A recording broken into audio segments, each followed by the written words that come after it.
I was born into a large family back in Los Angeles. 9 brothers and sisters, 10 of us. Our house was always in motion. There was always noise. It was chaos in search of frenzy.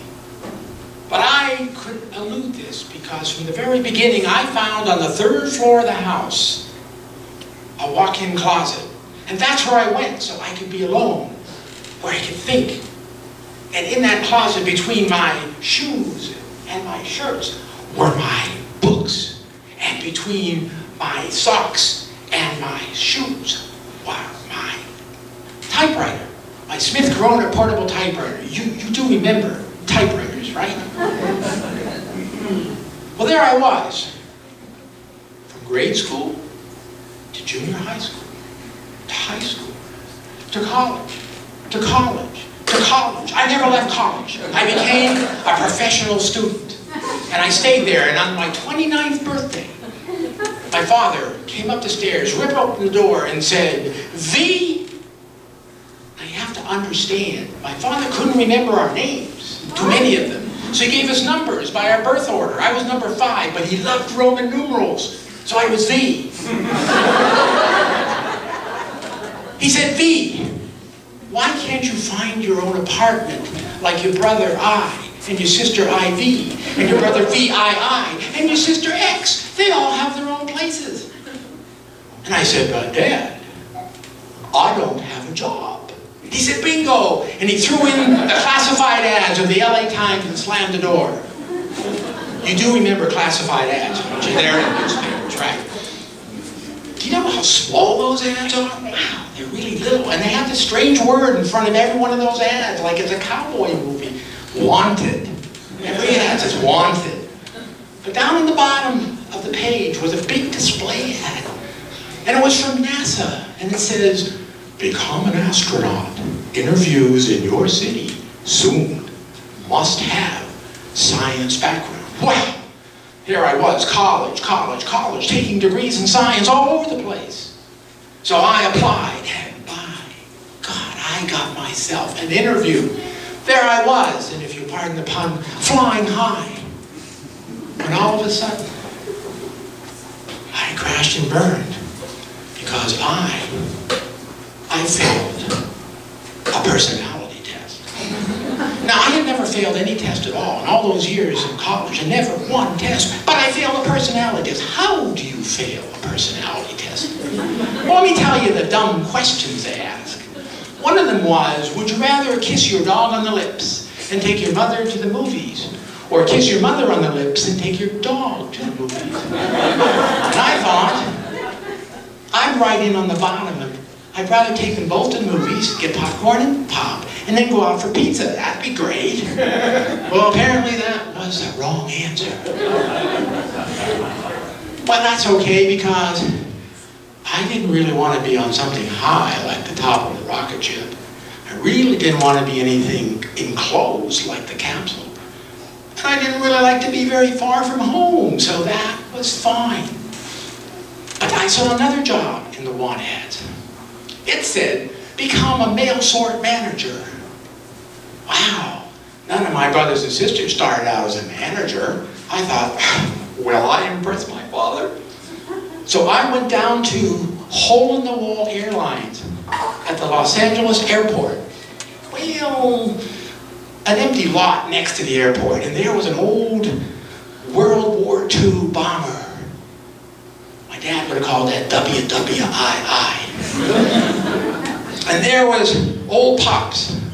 Pops, about 100 years old, probably the manager, the pilot, and the human resources guy, all in one. And I said, what's the job, Pops? And he said, "V," like my father's numbering system. He said, "V, we got a mail contract, airmail, and we flies the mail from Los Angeles up to San Francisco, and then we fly from San Francisco back to Los Angeles, and then we go back to we do that 4 times a day. And along the route, you sort the mail." Well, that wasn't quite the manager's job I thought it would be, but we went aboard the plane. And there were no seats whatsoever. And it was a place to sort mail. But there I noticed on the windshield, on the inside of the windshield was a Rolodex. You remember Rolodexes, don't you? In fact, the bigger the Rolodex you had, the more important you were. So he had this Rolodex in the windshield. And I said, "Pumps, what's that for?" He said, "V," again, he liked my father's numbering system. He said, "V, what happens is when you get my age, you can't remember exactly what you're doing, so I have all the instructions, each card for flying. I got a card for taking off. I got a card for climbing. I got a card for leveling off. And then there's one for coming down and a card for landing." I said, "What if you get them mixed up?" He said, "Well, V, that happened once." He said, "I thought I was taking off. I was really landing." I said, "Thanks, I don't think this is a job for me." But I was okay, because I found the perfect job that would get me out of the closet into my own place. And it was driving a bus for the Los Angeles transit system. Now think about that. I wouldn't be very high up. I wouldn't be in any enclosed spaces. And I wouldn't be very far from home. So they gave me the route, Hollywood Boulevard, from one end of Hollywood Boulevard to the other. And then you go back. And then you go back again. All day long, Hollywood Boulevard. Oh, wow, what a job. And then something horrible happened. I got bored. I got really bored. So I thought, why don't I call out landmarks? That'll be fun for me and fun for them. So I'd say things like, oh, there's the Egyptian theater where they've got all those handprints in the concrete.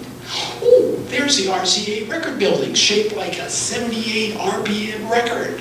You remember records, don't you? Oh, there's Schwab's drugstore where Lana Turner was discovered eating blueberry ice cream. People really like that.